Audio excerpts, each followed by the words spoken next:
Baik, sebelumnya saya buka dulu untuk pertemuan kita siang hari ini. Bismillahirrahmanirrahim.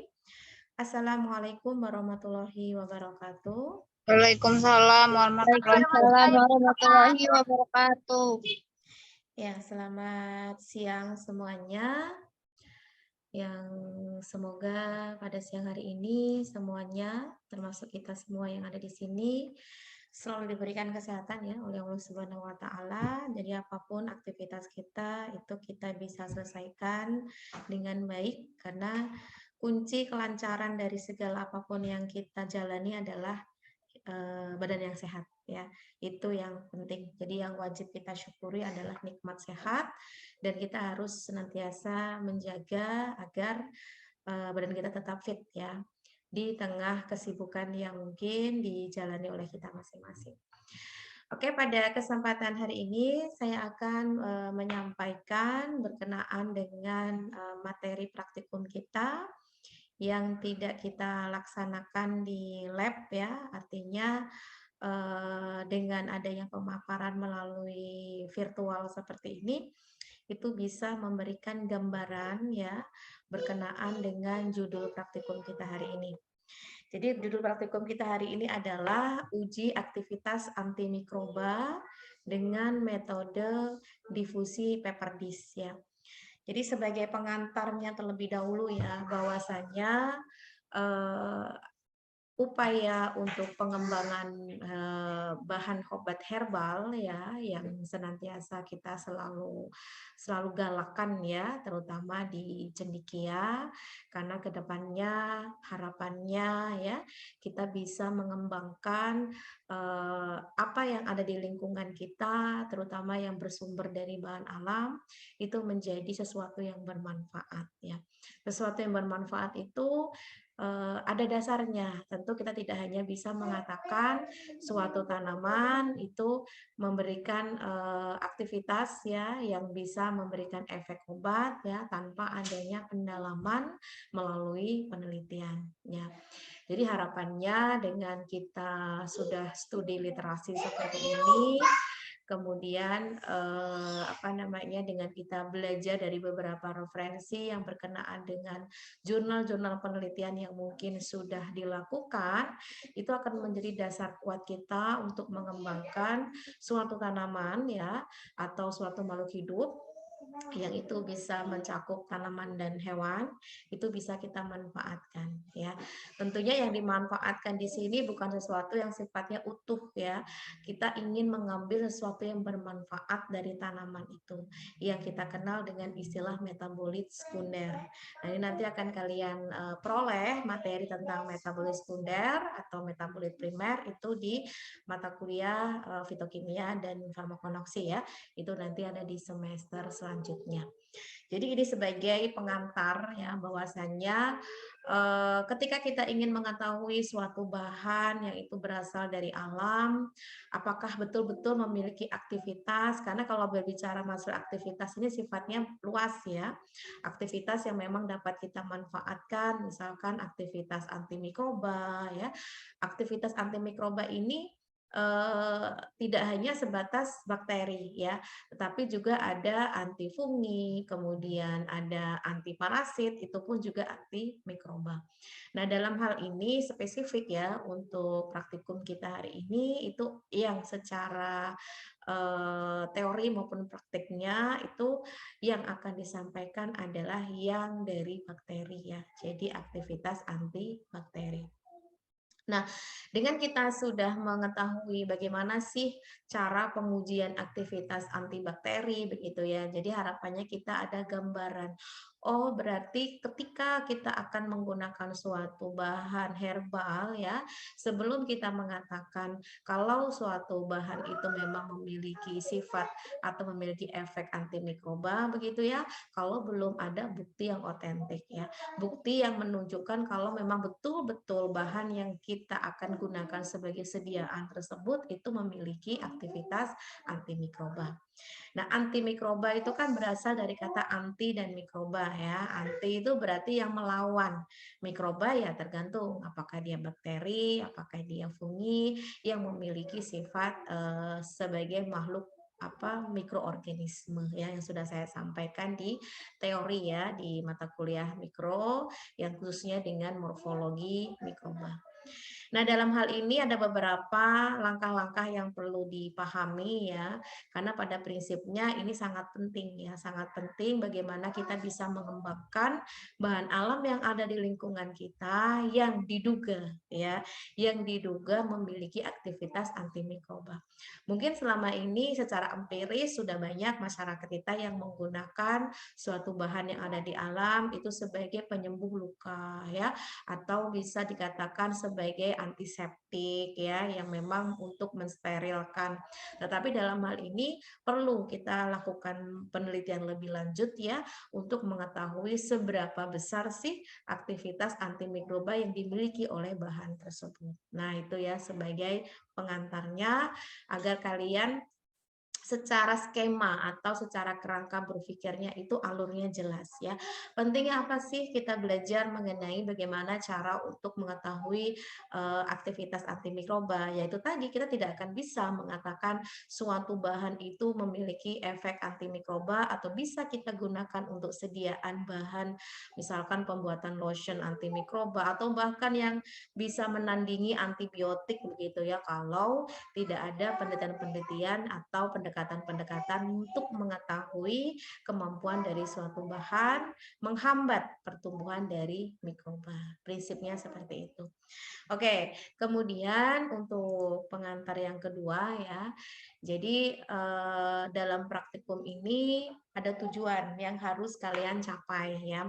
Jadi dengan judul yang sudah tertera tadi, tujuan praktikumnya apa sih? Jelas ya, di sini kita ingin mengetahui ada atau tidaknya antimikroba atau aktivitas antimikroba ya, suatu senyawa tumbuhan yang kita lakukan secara difusi peperdis ya. Kalau secara metode itu banyak ya, metode yang dapat digunakan untuk mengetahui aktivitas suatu senyawa untuk mikroba tertentu.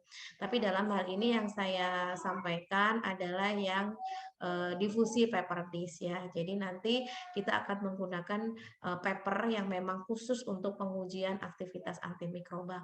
Karena selain peperdis kita juga bisa menggunakan metode sumuran ya. Itu nanti akan saya sedikit singgung di akhir saja, tapi yang jelas paling tidak kalian tahu ya salah satu metode yang dapat digunakan untuk pengujian antimikroba. Kemudian prinsip kerjanya bagaimana? Ya, prinsip kerjanya kita mengambil bahan herbal yang ada di lingkungan kita yang memang secara teori atau empirisnya itu dapat memiliki aktivitas antimikroba ya. Itu nanti diekstrak ya, bahasanya kita ekstrak, kemudian diambil mungkin keseharian kita sering bilangnya adalah sarinya gitu ya. Atau ekstraknya ya yang itu sudah mengandung senyawa-senyawa yang memang dimiliki oleh tanaman tersebut ya. Tergantung apakah yang akan diambil itu adalah bagian daunnya, akarnya, batangnya, bunganya atau semua organ yang dimiliki oleh tumbuhan itu ya yang kita kenal sebagai tumbuhan herba ya. Nah, prinsip kerjanya bagaimana? Prinsip kerjanya adalah terdifusinya senyawa antimikroba yang itu dibawa oleh tanaman ya, yang menjadi sampelnya ke dalam media padat. Nah, ini yang kalian kemarin kan sudah belajar ya bagaimana cara isolasi bakteri yang menggunakan media padat. Dalam uji antimikroba pun kita menggunakan media padat atau media agar. Tentunya jenis medianya pun berbeda ya, disesuaikan dengan bakteri apa yang akan ditumbuhkan ya. Jadi tidak boleh ngasal ya. Kita harus spesifik mencari tahu karakteristik dari bakteri itu ya. Jangan sampai nanti niat kita ingin mengetahui pertumbuhan suatu bakteri ternyata bakterinya saja tidak mau tumbuh di media yang disediakan. Nah, kemudian tentu kita membutuhkan mikroba ujinya ya. Apakah mikroba ujinya itu Streptococcus aureus misalkan atau yang sifatnya patogen ya tentunya karena pada umumnya antimikroba ini diperuntukkan untuk jenis-jenis bakteri yang bersifat patogen. Atau kalau itu fungi itu jenis-jenis fungi yang bersifat patogen ya. Kalau yang sifatnya diperuntukkan ya justru malah tidak sesuai atau tidak relevan dengan manfaat yang kita peroleh. Nah, di sini memang khususnya diperuntukkan untuk jenis-jenis bakteri yang dapat menginfeksi tubuh manusia seperti itu. Nah, kemudian untuk persiapannya ya, sebelum masuk persiapan, di sini saya akan menjelaskan dulu mengenai metode difusi paper disk itu apa sih gitu ya. Di awal tadi saya sudah menyampaikan yang cukup kalian pahami adalah ada dua metode ya untuk mengetahui aktivitas suatu tanaman ya ataupun sampel lainnya yang itu kita ingin mengetahui seberapa besar sih aktivitas antibakterinya begitu ya. Yang pertama itu menggunakan difusi paper disk ya. Di sini istilah paper disk itu nama lainnya adalah kertas cakram. Ya, jadi metode difusi ini adalah suatu metode yang menentukan aktivitas antibakteri ya dengan terbentuknya zona hambat di sekitar paper disk atau kita kenal sebagai kertas cakram yang telah diberikan ekstrak ya atau sari itu tadi dari bahan yang mengandung senyawa antimikroba. Nah, istilah zona hambat atau kita kenal juga sebagai zona bening ya adalah daerah yang tidak terdapat bakteri atau tidak adanya pertumbuhan bakteri di sekitar paper disk itu ya, di mana paper disknya yang sudah diberikan atau dicelupkan di sampel uji ya dengan konsentrasi tertentu. Nah, kemudian setelah diinkubasi selama 24 jam dibiarkan tumbuh si mikrobanya itu, apakah terbentuk zona hambat di sekitar kertas cakramnya. Nah, nanti kita bisa hitung diameternya ya menggunakan jangkau sorong ya. Nah, pada gambar ini adalah contoh media yang berisi media, cawan petri yang berisi media yang sudah ditumbuhi atau sudah dikulturkan jenis bakteri tertentu. Jadi yang warnanya putih-putih-putih ini adalah bakteri ya dengan metode spread atau sebar ya. Nah, yang ada A, B, C, D, E ini adalah kertas cakram ya atau yang dikenal dengan paper disk. Di mana paper disk atau kertas cakram ini sebelum ditempelkan pada media itu sudah dicelupkan atau sudah diberikan ekstraknya ya, direndam dengan ekstraknya kurang lebih selama 15 sampai 30 menit ya. Habis itu ditempelkan pada media padat dan diinkubasi menggunakan inkubator suhunya 37 derajat Celcius dibiarkan selama 24 jam. Nah, setelah 24 jam kita periksa kembali, ternyata ada perbedaan zona hambat.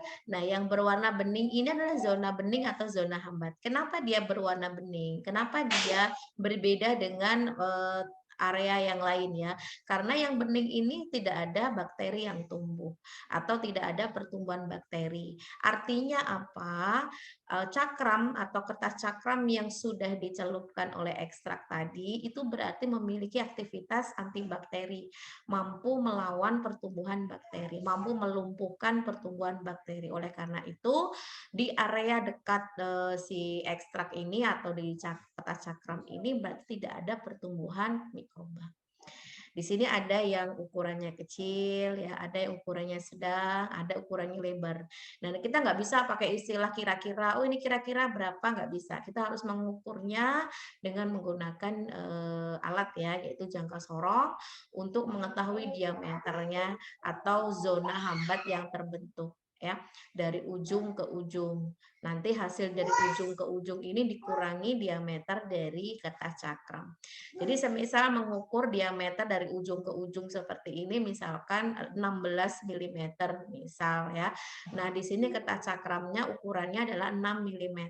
Makanya dikurangi 6, berarti 16 dikurangi 6 berarti zona hambat yang terbentuk adalah 10 mm ya.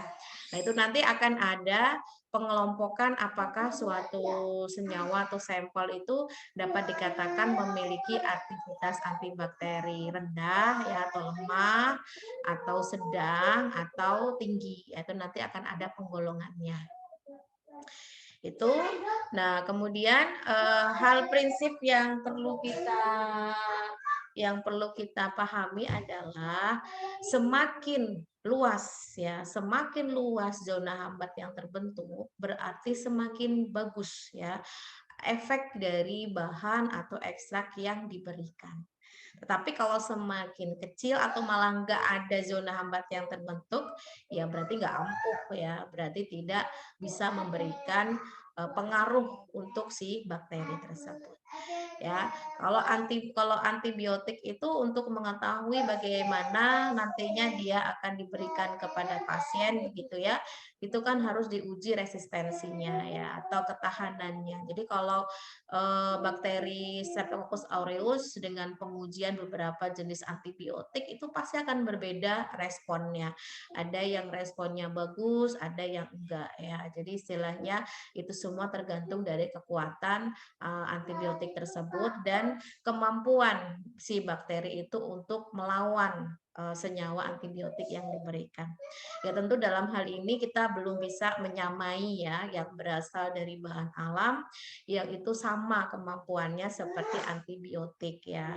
Masih sulit, tetapi dalam hal ini ketika kita menemukan kandidat yang dapat kita upayakan untuk dikembangkan, paling tidak ke depannya itu menjadi choice ya, menjadi pilihan untuk kita menjaga karena biasanya atau lebih baiknya menjaga kesehatan itu lebih baik daripada mengobati ketika sakit ya. Berarti dengan kita sudah terbiasa untuk hidup sehat, dengan kita mengkonsumsi bahan-bahan alam yang memang memiliki efek samping yang relatif rendah ya, bukan berarti tidak ada tapi relatif rendah dibandingkan dengan yang secara sintetik begitu ya.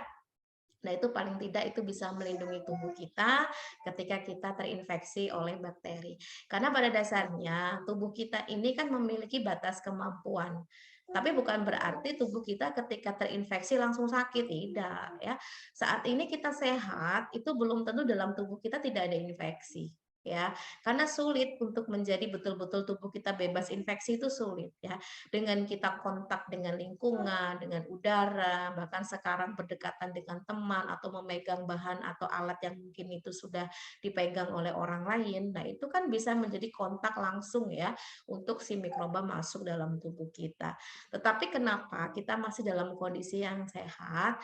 Ya alhamdulillahnya itu tadi imun kita masih bagus ya. Kemudian jumlahnya atau titernya ya istilahnya jumlah si mikroba yang masuk dalam tubuh kita itu masih bisa dimaklumi lah ya atau masih bisa diterima begitu. Jadi tidak melebihi ambang batasnya. Tetapi kalau dalam kondisi kita imun kita rendah, kemudian mikroba masuk apa namanya ambang batasnya terlalu tinggi, melebihi ambang batas, ya otomatis ya bisa menyebabkan infeksi. Nah, seperti itu ya prinsip yang bisa kita pegang. Jadi jangan ini dulu ya, jangan pesimis ya. Sulitlah menemukan bahan alam yang bisa menyaingi antibiotik. Ya kita tidak tahu ke depannya apa yang bisa kita kembangkan, tapi paling tidak kita belajar untuk menggali informasi dari penelitian yang sudah ada, di lingkungan kita ada tanaman apa, dan ternyata itu memiliki kemampuan sebagai antibiotik, antimikroba atau antifungi atau yang lainnya ya, bahkan memiliki aktivitas antioksidan misalkan, itu kan bisa kita manfaatkan ya. Dan manfaatnya itu kan tidak mesti harus dalam bentuk makanan ya, misalkan dalam bentuk minuman atau mungkin sediaan-sediaan lain ya, misalkan kosmetik atau yang lainnya yang memang sekarang banyak masyarakat kita yang sudah mulai melirik untuk istilah back to nature ya atau kembali ke alam. Ya memang dipercaya itu bisa memberikan efek yang lebih apa namanya ringan ya atau mungkin justru malah kita lebih bisa memberikan pemeliharaan yang baik karena kan pemakaiannya sifatnya kontinu ya, artinya untuk penjagaan dan pemeliharaan daripada kita mengobati ketika sakit ya. Kemudian, nah apa saja yang diperlukan? Ini nanti sudah ada di ini ya, sudah ada di video yang nanti bisa kalian simak. Jadi medianya jelas adalah media padat atau media agar. Kemudian di sini sampel tumbuhannya dipakai adalah sampel tumbuhan dari daun sirih ya. Kemudian butuh antibiotik ya. Di sini antibiotik yang diperlukan adalah amoksilin. Kenapa butuh ini? Karena sebagai kontrol ya. Kontrol ini untuk membuktikan apakah betul antibiotik itu dapat membunuh si mikroba ya. Kemudian ada Aquades, kemudian dengan larutan McFarland ya dengan berbagai konsentrasi. Nah, ini adalah alat-alatnya ya, cawan Petri, Bunsen, Erlenmeyer, tabung reaksi dan raknya, pinset, kertas cakram. Nanti dapat kalian simak di video yang akan saya sharekan.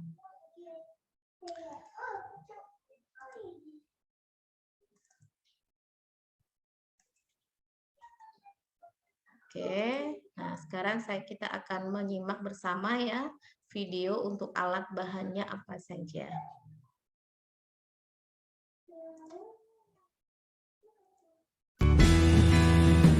Nah, alat dan bahan yang akan kita gunakan pada praktikum kali ini. Pertama ada medianya, media padat nutrien agar. Kemudian sampel tumbuhannya daun sirih,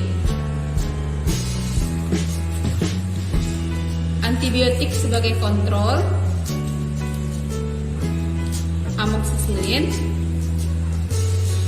Aquades, larutan McFarland dengan berbagai konsentrasi, cawan Petri, lampu spiritus, Erlenmeyer, tabung reaksi, pinset, dan kertas cakram. Oke, itu adalah bahan dan alat ya yang diperlukan dalam uji aktivitas antimikroba.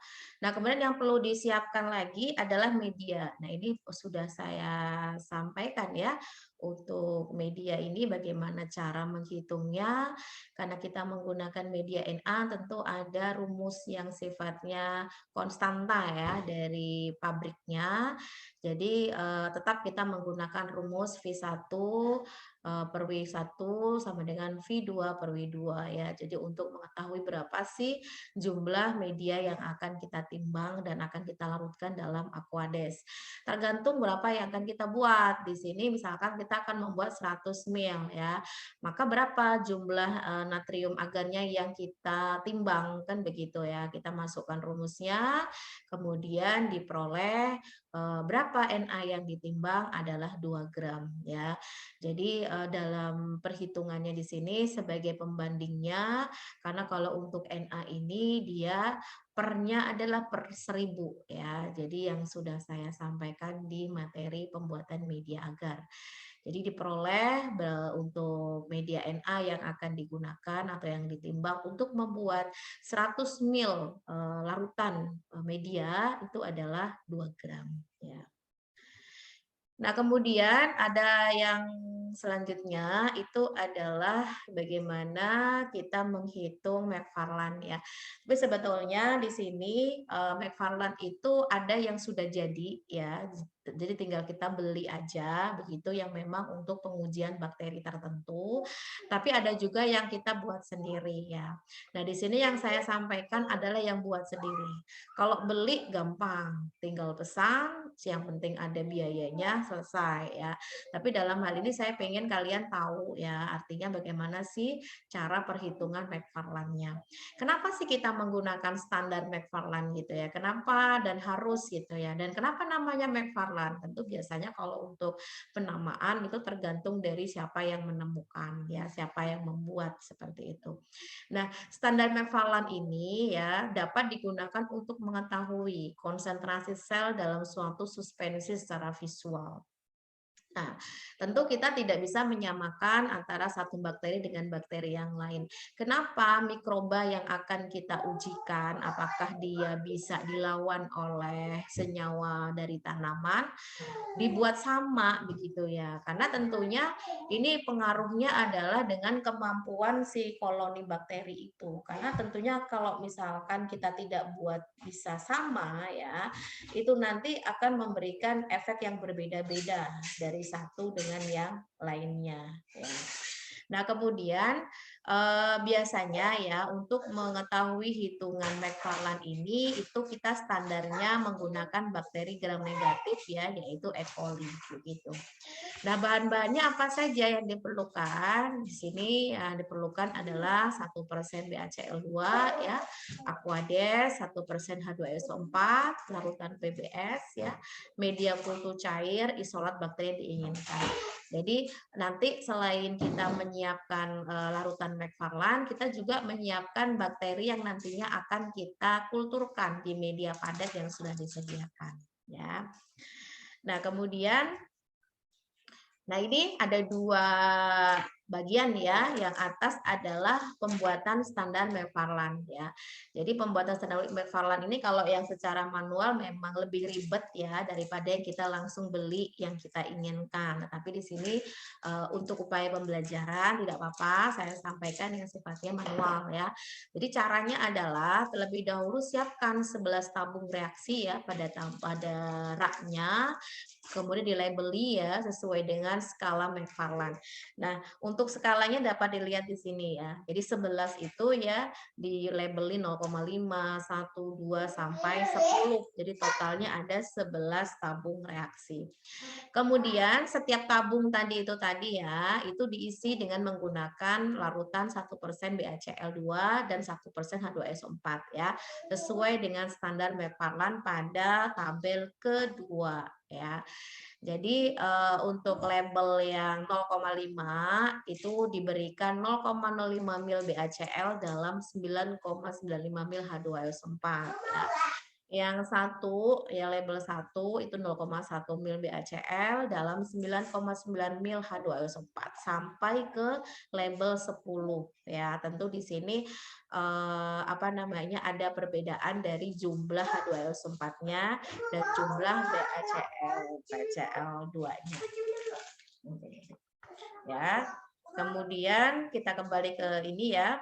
Nah, setelah kita siapkan itu semua ya, kita akan membuat kultur bakterinya ya. Bagaimana cara membuat kultur bakterinya? Di sini kita siapkan satu tabung yang berisi 10 ml media kultur cair ya. Jadi kita menggunakan media cair atau NB ya, natrium brot gitu. Nah, di sini kita akan menggunakan bahan isolat ya, yang itu sudah kultur murninya, diambil menggunakan jarum ose begitu ya. Kemudian dikulturkan pada media cair dan diinkubasi selama 24 jam. Setelah itu disentrifugasi ya pada kecepatan 150 rpm selama 3 menit ya. Supernatannya dibuang ya. Di supernatan itu adalah lapisan yang paling atas. Nah, kemudian endapannya ini ditambah larutan PBS ya sampai volumenya sama dengan yang awal. Jadi setelah ini dibuang, ditambahkan pelarut PBS ya, kemudian dihomogenkan ya. Setelah itu kita akan mengetahui atau mengamati kekeruhan ya. Jadi kan karena si bakteri ini kan sifatnya kita tidak bisa melihat secara langsung ya. Artinya bentuknya seperti apa, kemudian fisiologisnya seperti apa ya. Makanya kita menggunakan dengan pengamatan kekeruhan. Karena pada prinsipnya kalau semakin keruh berarti semakin banyak ya bakteri yang ada di media tersebut begitu karena bentuknya kan cair. Nah, di sini untuk mengetahui kekeruhan itu kita menggunakan standar McFarland gitu ya. McFarland itu kan tadi skalanya 0,5 sampai 10 ya. Jadi bagaimana kita menentukan standar itu di skala keberapa? Ya kita bandingkan dengan tadi hasil kultur bakteri kita tadi itu. Hasil kultur bakteri kita itu kekeruhannya lebih dekat dengan nomor berapa. Nah, itu nanti akan disamakan secara visual. Nah, itu manualnya seperti itu. Tetapi kalau secara modernnya ya, itu kita sudah tinggal membeli yang pabrikannya sudah tersetting dengan baik atau terformula dengan baik. Itu nanti biasanya diamatinya menggunakan spektro ya. Tapi kalau menggunakan visual biasanya hanya membandingkan saja mana nih yang lebih mirip kekeruhannya. Nah, misal nih apabila kekeruhan bakteri yang kita buat tadi kulturnya itu sama dengan standar Macfarlane nomor 2. Ya, berarti kepadatan bakterinya itu ya kita lihat Macfarlane nomor 2 itu berapa sih besarnya kan gitu ya. Macfarlane nomor 2 ini ya, ini ada 600. 600 dikali 10 pangkat 6. Berarti kesimpulannya bakteri tersebut memiliki kepadatannya adalah 600 kali 10 pangkat 6. Bagaimana kalau kultur bakteri itu kita sama dengan Macfarlane nomor 5 misalkan. Nah, nomor 5 ya berarti kepadatannya 1500 kali 10 pangkat 6 begitu. Jadi kita tidak boleh membeda-bedakan antara satu konsentrasi dengan konsentrasi yang lain, skala Macfarlane-nya harus sama. Misal kita ingin menguji suatu sampel satunya 2%, satunya 3%. Nah, itu nggak boleh Macfarlane-nya beda-beda. Kalau menggunakan Macfarlane-nya skala 2, ya dua-duanya skala 2. Kalau kita menggunakan skala 0,5, ya dua-duanya 0,5. Jadi tidak ada perbedaan. Karena kalau semakin banyak bakteri yang tumbuh di media itu dan kita berikan sampel yang jumlahnya berbeda sekalipun, itu akan memberikan hasil yang berbeda, artinya tidak valid. Ya, makanya kita harus membuat variabelnya itu sama untuk skala Macfarlane-nya.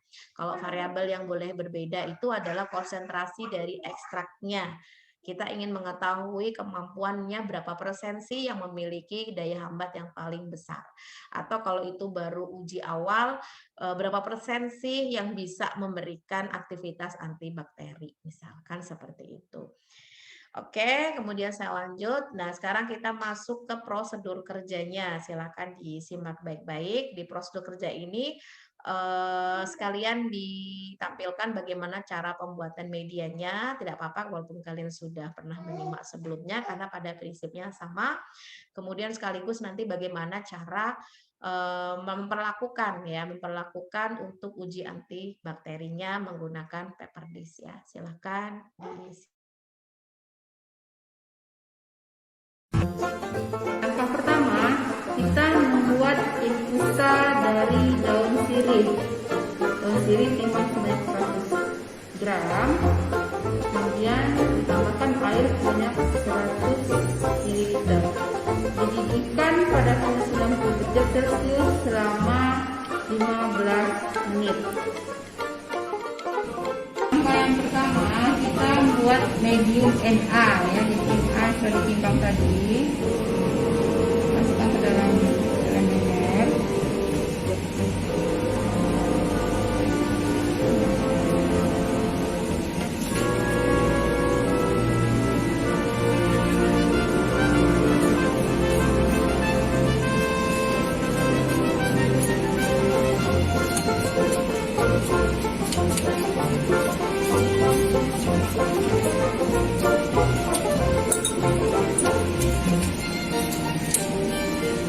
Tambahkan air.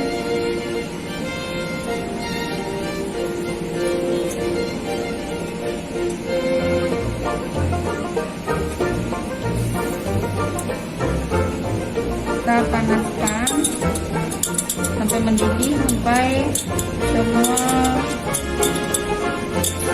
Na-nya terlarut.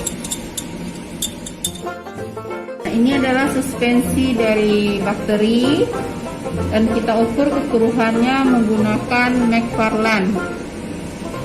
Ya. Untuk memastikannya, kita ukur menggunakan spektrometer. Nah, ini adalah hasil pengukuran menggunakan spektro. Nah, Macfarlane diperoleh absorbannya 0,083, sedangkan suspensi bakteri diperoleh absorbannya 0,088. Jadi tingkat kekeruhannya sama sama ya. Ini kita larutkan induk infusa dari daun sirih yang telah kita buat tadi. Dari larutan induk ini akan kita lakukan pengenceran 80%, 60%, dan 40%. Caranya 80%. Kita pipet sebanyak 8 mili.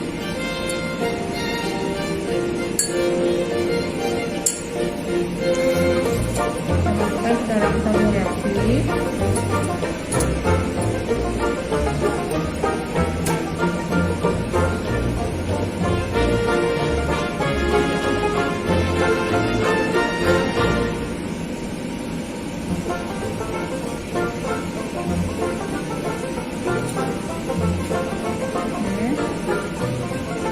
Kemudian kita tambahkan air sebanyak 2 mili. Jadi total volumenya ada 10 mili ya.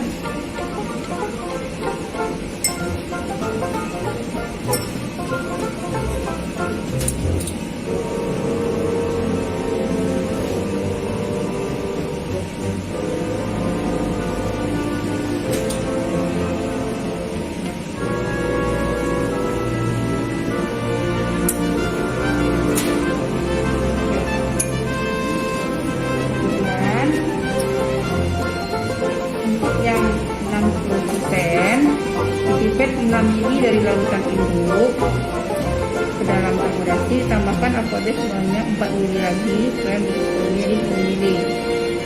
Begitu juga yang 40% dipipet sebanyak 4 mili dari larutan induk, masukkan ke tabung reaksi, ditambahkan aquades 6 ml.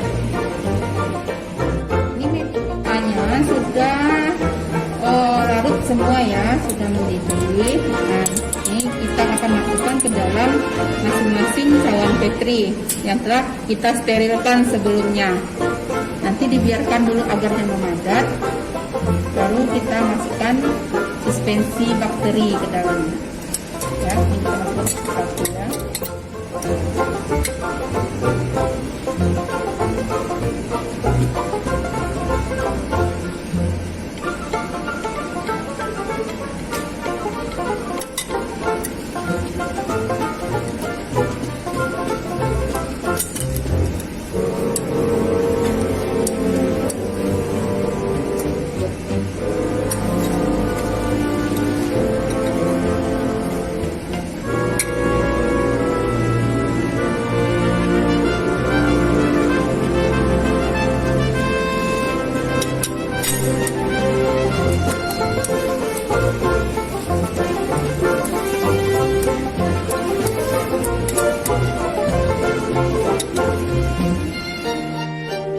Selanjutnya kita akan menggoreskan suspensi bakteri E. coli tadi ke dalam masing-masing cawan Petri.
Kertas yang telah disterilkan akan kita celupkan pada masing-masing larutan infusa sirih yang sudah diinfuskan tadi, 40 yang sudah berlaku, dan masukkan ke dalam cawan Petri yang sudah di label dengan masing-masing pengecarannya. Pertama kita coba yang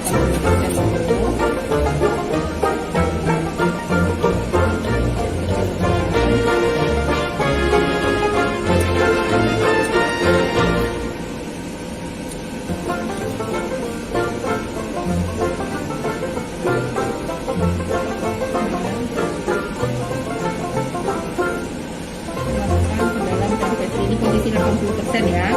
Mulai ya. Oke.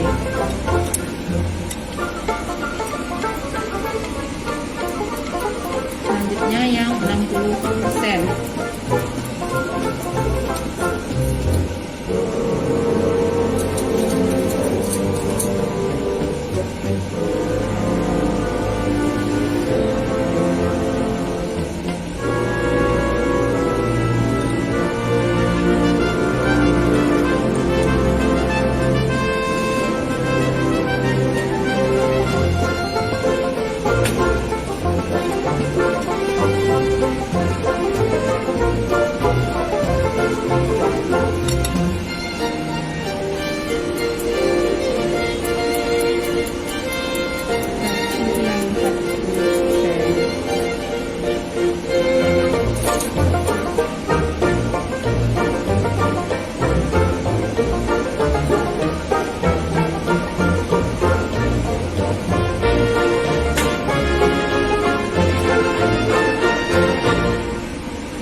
Jadi ini kita lakukan 3 kali pengulangan ya, 1, 2, 3.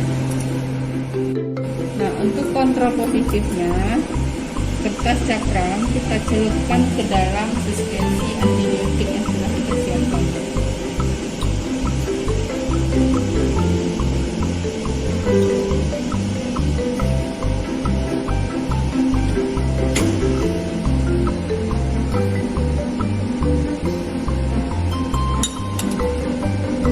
Negatifnya anti kertas cakram kita celupkan ke dalam aquadex.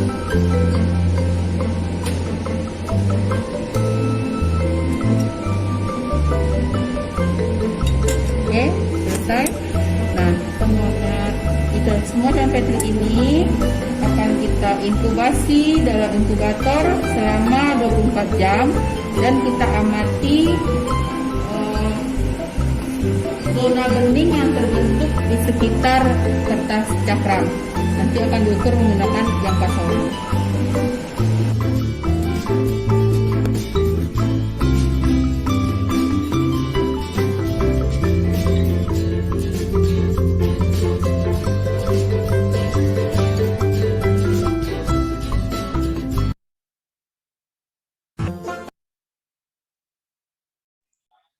Oke, itu ya secara virtualnya untuk pemeriksaan atau pengujian dari suatu senyawa. Dan di sini kita ambil sampelnya adalah daun sirih ya.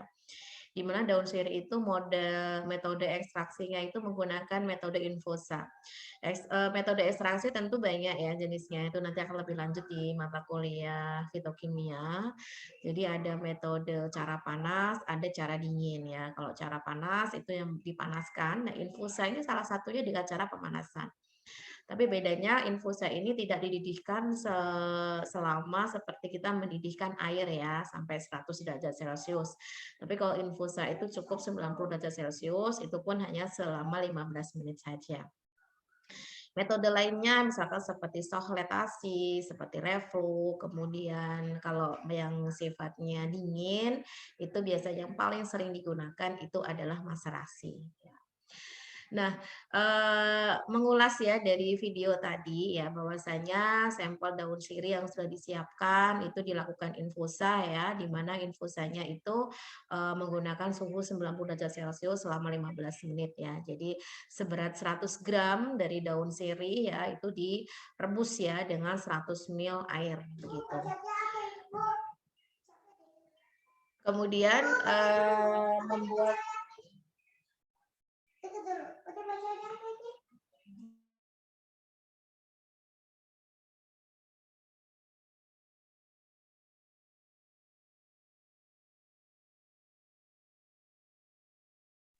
Oke, kemudian setelahnya kita membuat media ya, media Na yang sudah disimak di video tadi ya, dengan perumusan yang sudah ditentukan karena buatnya 100 mili ya, jadi berapa sih media Na yang harus ditimbang, itu semua sudah ada hitungannya.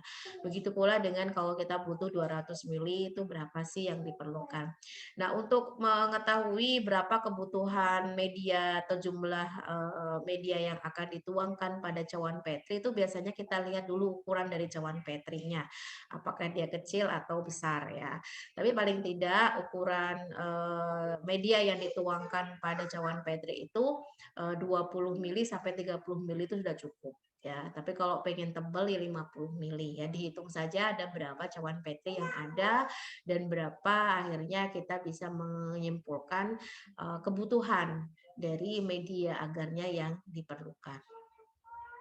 Kemudian kita membuat suspensi dari bakteri E. coli ya, kemudian diukur kekeruhannya dengan Macfarlane ya. Jadi misalkan kita sudah memesan bakteri murninya, misalkan di sini adalah bakteri kultur dari E. coli ya, yang memang di situ sudah hasil isolasinya, kemudian encerkan ya dalam pelarut tertentu, kemudian disamakan dengan standar Macfarlane ya.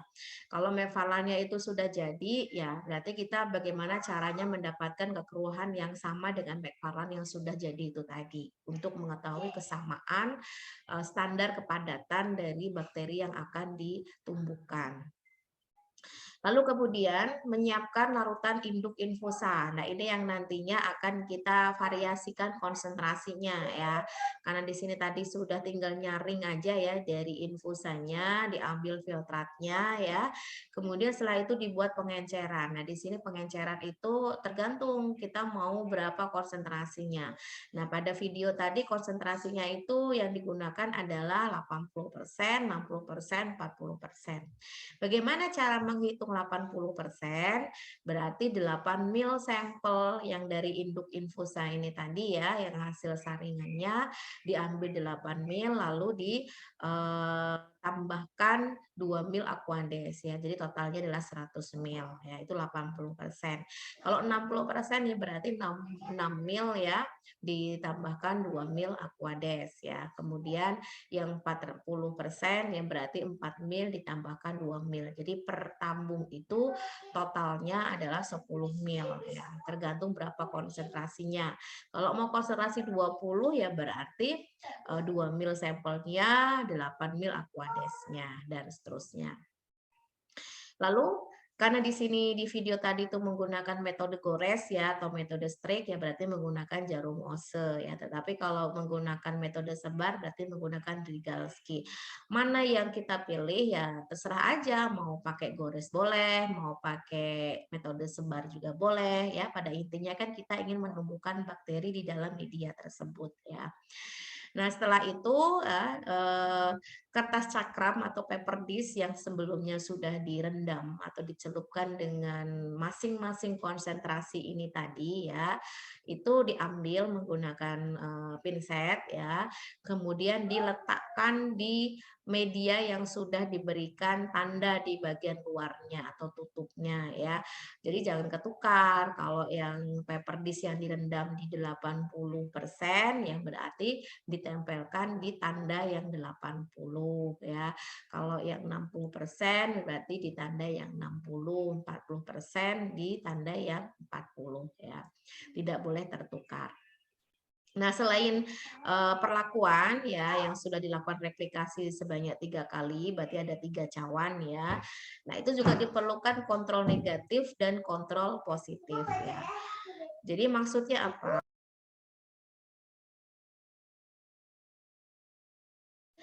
Nah, maksudnya kalau misalkan ada kontaminasi di media tersebut itu bisa terbaca ya. Karena logikanya antibiotik yang sudah jadi ya, misalkan tadi kan menggunakan antibiotik ampicillin kan. Kalau sampai dia tidak mampu menghambat bakteri, berarti tanda tanya. Ada apa? Berarti apa yang salah kan begitu. Sebaliknya, kalau kontrol negatif justru malah dapat menghambat bakteri, berarti ada kontaminasi kan begitu ya. Karena logikanya kan tadi kontrol negatif kan nggak diberikan apa-apa ya, nggak diberikan ekstrak nggak diberikan antibiotik enggak, berarti kan harusnya tidak menghambat sekalipun. Nah, kalau misalkan dikontrol positifnya, kontrol negatifnya justru malah menghambat, berarti dikatakan gagal ya, berarti medianya harus diperbaiki. Tapi kalau kontrol positifnya sudah oke, kontrol negatifnya sudah oke, sudah bisa dipastikan perlakuannya itu berarti sudah benar ya, tinggal hasilnya seperti apa. Nah, inilah cara bagaimana kita melakukan pengujian antimikroba. Simple sebetulnya ya. Siapa tahu ini bisa menjadi referensi kalian untuk mengambil tugas akhir nanti ya, yang minat di bahan alam. Apa sih di lingkungan kita yang dapat kita kembangkan, misalkan sebagai antibakteri atau anti jamur ya, kita bisa mengujinya. Kalaupun kita memang tidak bisa menguji di lab kita sudah ada kerjasama dengan Lab Kesda ya, jadi kalian bisa uji di sana, dibantu oleh pembimbing sana, dan tidak perlu lama, 3 hari selesai ya, tinggal pembahasannya ya. Saya sudah beberapa kali pengujian bakteri di sana dan memang cepat ya. Kita bisa belajar langsung dari pembimbing di sana, diajarkan betul. Jadi kita bisa melihat realnya begitu ya. Jadi istilahnya tidak rugi lah ya kita belajar tentang itu. Dan cepat ya, artinya 3 hari itu kita sudah dapat hasil ya. Hasilnya seperti apa dari sampel yang sudah kita siapkan ya. Ya harapannya di antara kalian ada ya yang minat ke situ, karena ini adalah upaya besar kita ya untuk terus mengembangkan bahan alam yang ada lingkungan kita untuk bisa kita ketahui ya kemampuannya dalam menghambat mikroba. Ya, ini sesuatu yang menurut saya mimpi yang luar biasa ya. Artinya jangan disia-siakan kesempatan yang ada. Oke, itu. Kemudian selanjutnya setelah ditempelkan pada media agarnya, di semua cawan termasuk kontrol itu tadi ya, itu diinkubasi dulu selama 24 jam ya, tentu dengan menggunakan alat inkubator. Nah, kita nggak ada alat inkubator ya, belum ada. Artinya inkubator itu memang disetting suhunya adalah 37 derajat Celcius. Kenapa 37 derajat Celcius? Karena itu adalah suhu optimal untuk pertumbuhan bakteri. Nah, kenapa 24 jam? Karena 24 jam itu sudah dapat dinyatakan fase eksponensialnya sudah berjalan dengan baik. Jadi kalau semisal cuma 1 jam, 2 jam sudah diamati ya belum ada apa-apanya, karena mengingatkan kembali bakteri itu ada fase dalam pertumbuhannya ya. Ada fase lak, ada fase log, ada fase stasioner, dan ada fase kematian ya. Jadi 24 jam itu sudah bisa dilihat pertumbuhan eksponensialnya dan bakterinya juga sudah jelas ya, nampak di situ koloni-koloninya. Jadi kalau semisal terbentuk zona hambat pun juga sudah jelas ya. Perbedaannya nyata antara pertumbuhan bakteri, ada pertumbuhan bakteri dan ada yang tidak ya. Jadi istilahnya itu bisa kalian amati seberapa besar sih kemampuan dari senyawa yang kita siapkan itu tadi dari ekstrak itu dapat menghambat pertumbuhan mikroba. Nah, setelah itu dihitung ya atau diukur zona hambat atau zona bening yang terbentuk ya menggunakan jangka sorong tadi, namun dikurangi dulu dengan kertas sakramnya. Nah, kertas sakram itu kan sifatnya universal ya, jadi ukurannya sama.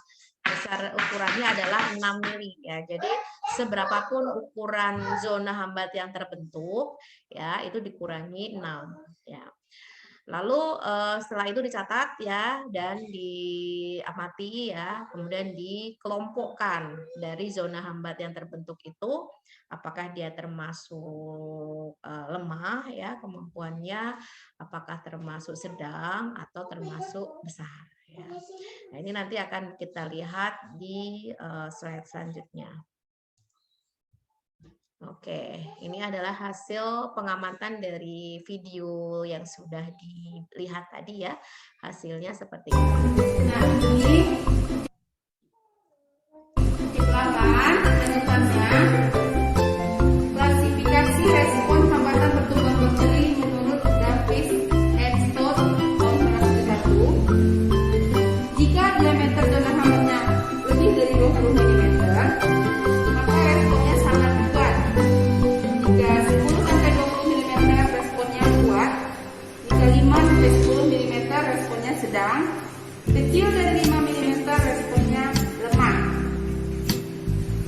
Nah, dari praktikum kita diperoleh hasil dari konsentrasi infusa daun sirih 80%, diameter zona hambat diperoleh 21 mm, konsentrasi 60% diperoleh zona hambatnya 17 mm, dan 40% 9 mm. Ya, nah jadi dari data ini bisa dicocokkan dengan data yang ini. Silakan buat pembahasannya.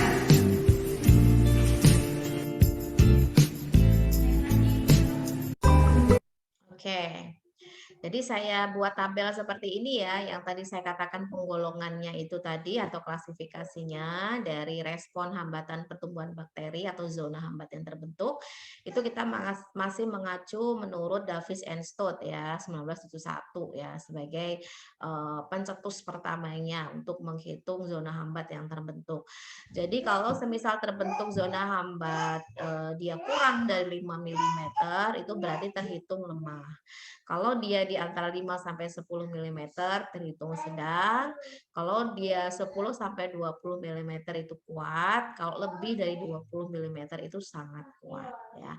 Jadi ini adalah klasifikasi atau pengelompokan. Nah, silakan dari hasil yang sudah ditunjukkan di video tadi ya, yang 80% itu berapa, 60% itu berapa, 40% itu berapa, itu tergolong mana ya? Apakah lemah, sedang, kuat, atau sangat kuat ya?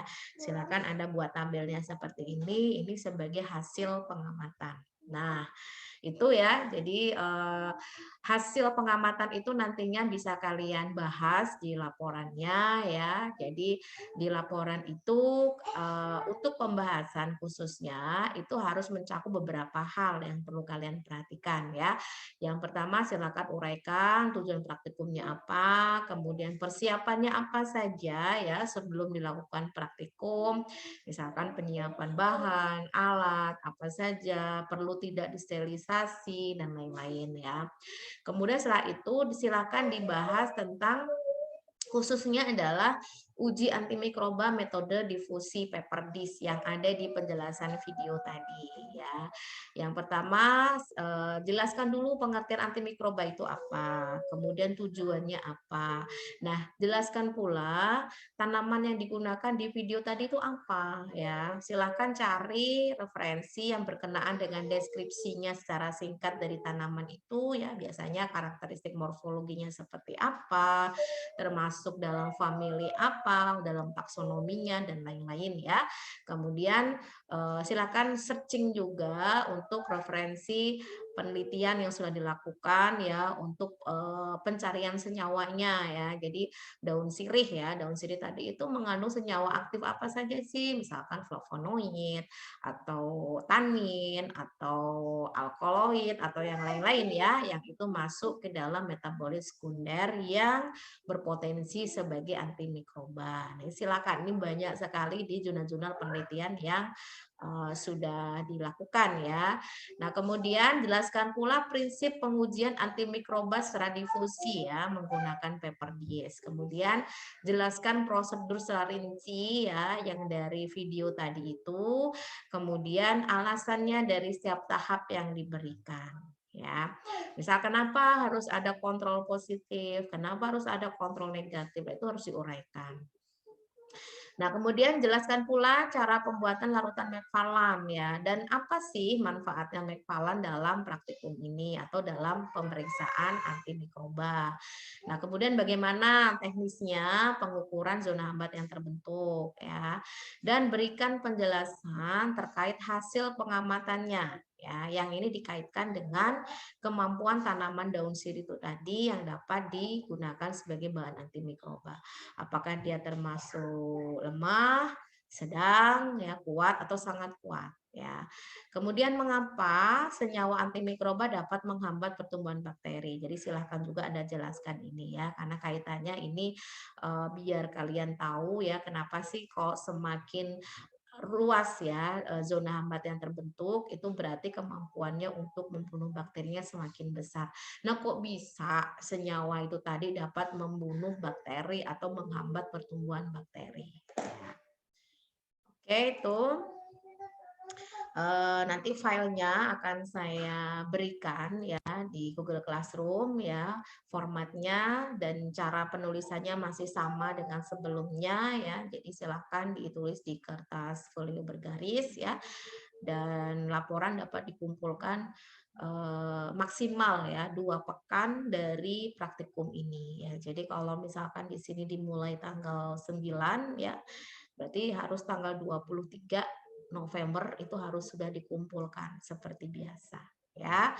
Dan yang kemarin yang belum ya coba dicek lagi, jangan sampai menunggu saya yang harus mencari-cari siapa nih yang belum ngumpul, siapa ini yang belum ngumpul ya, atau mungkin nggak perlu saya cari ya. Artinya kalau memang ada ya saya nilai, kalau nggak ada ya nggak perlu saya nilai kan begitu. Silakan dicek lagi apakah saya sudah mengumpulkan atau belum ya. Oke, mungkin itu yang dapat saya sampaikan. Sampai sini ada yang mau ditanyakan, baik itu berkenaan dengan materinya atau yang lainnya, silakan.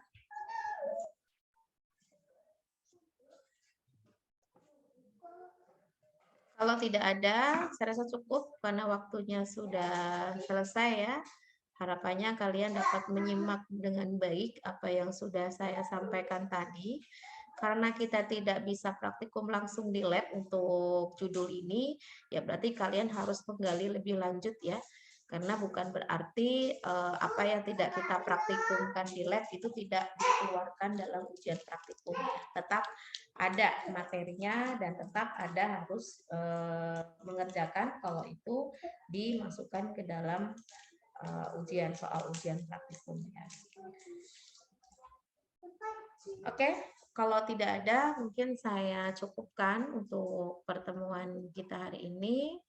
Sebelumnya mari kita tutup dengan membaca hamdalah bersama-sama. Alhamdulillahirobbilalamin. Oke, terima kasih. Selamat sore. Assalamualaikum warahmatullahi wabarakatuh. Waalaikumsalam.